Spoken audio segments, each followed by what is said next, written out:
What's going on, guys? R-Dubs here, bringing you another Borderlands 2 Reborn gear video, and currently I am running some laps around Sanctuary because I'm going to talk about the first shield in the series, which I currently have equipped and lets me run faster, which is kind of awesome. So, piece of gear I'm referring to is the Anastatica. I think I pronounced that right. If I didn't, well, oops. Not a huge deal.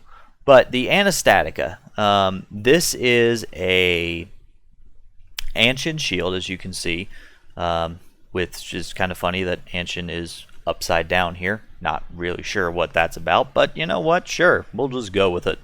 The Anastatica has the red text, "May nothing ever stop you," and it's kind of an interesting combination of a couple of different pieces of gear from the base game all put together into one. First, this is a replacement for the Neogenator in from the base game, and if you're familiar with the Neogenator, it was a legendary ancient shield that had low capacity with insanely high elemental resistance, good increase to your max health, and it had built-in health regeneration. And as you notice with the Anastatica, it also has that high elemental resistance and a decent increase to max health.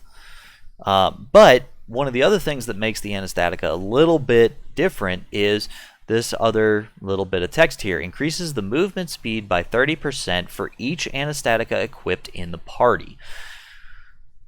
That's kind of cool. The other thing, this one also does have the increased health regeneration. So to demonstrate that, I'm going to leave the Vitality Relic on. I'm going to take off the Anastatica. I'm going to take off the Vitality Relic. Okay, I got to be careful with this because the Vitality Relics give some health regeneration. So we're going to go ahead and equip the Anastatica back, and as you can see, I'm getting a little bit of health regeneration there. It's about, it says, according to the wiki here, it says about 2% health per second, and just like the Neogenator, it's got very high elemental resistance. So that's pretty neat. And so now that I've got, let me go ahead and just drop this off, take my health back down. Oop, I equipped a pistol that I didn't want to. Silverwing, go away. We talked about you already, Silverwing. So now what I'm going to do is I'm going to go ahead and equip the Vitality Relic, and I'm going to go ahead and equip the Anastatica both. And you can see that's some pretty quick health regeneration when you start combining the two. When you start doing some stuff like health stacking, which isn't a bad thing. Health stacking is not terrible, especially if you're playing someone like Maya who can really benefit from it. So.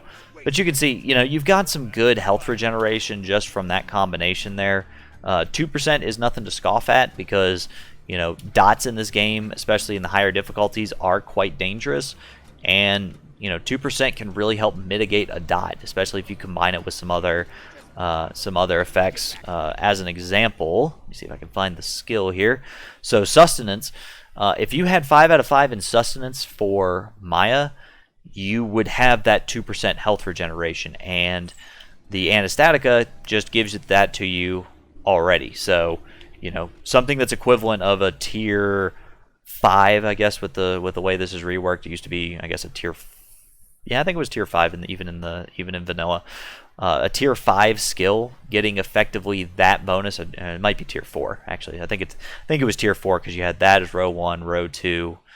Then you had row 3 with these two up here, and then this was row 4. Yeah, so it was tier 4 in this case, tier 5 skill on a shield as an always-on effect is pretty insane. It's pretty powerful. I was a big fan of the Neogenator and the Evolution shields in Borderlands 2, so obviously I'm a huge fan of the Anastatica. This can drop from the enemy wound spike, which is, if you're not familiar with who that is, I'll try and put a picture in the, here in the video. But he's basically kind of a mini boss in the Big Game Hunt DLC that you can find in our Dorton Station, one of Professor Nakayama's creations here. Early attempt of cloning Handsome Jack. But it's a Borok enemy that you can kill. So if you want to get an Anastatica, you can go get it from him, or always, of course, you can go and farm some loot midgets to be able to find it. And if you're playing in a party, me and my buddy were playing in a party, and it increased the movement speed so much. We were having just balls running around, running around and running past enemies. It was a whole heck of a lot of fun. But yeah, that's the Anastatica. I think it's a pretty cool shield. It's kind of a combination, like I said, of the Neogenator and I believe it was the Veritas or Aquitas. I can't remember which of the two it is. But the shield that had a effect if more people were, had a bigger effect the more people were wearing them in the party. So, it's a fun shield. I think it's a pretty cool shield, and I recommend you guys give it a try. If you guys have any comments on it, I'd love to hear your thoughts about the Anastatica. Feel free to leave a comment down below. What do you guys think about it? If you haven't already, be sure to leave a like and subscribe to the channel if you enjoyed the video. Ring the bell to make sure you get the notifications of the next time I post a video up, post the next one in this series. If you prefer to watch me streaming live, I stream live over on Twitch, twitch.tv/rdub7041. I'll have a link in the description of the video for that. Be sure to follow me over there if you wanna catch me live. Once again, thank you guys so much for watching the video. Can't wait to hear from y'all, and we'll catch you in the next video. Peace out, guys.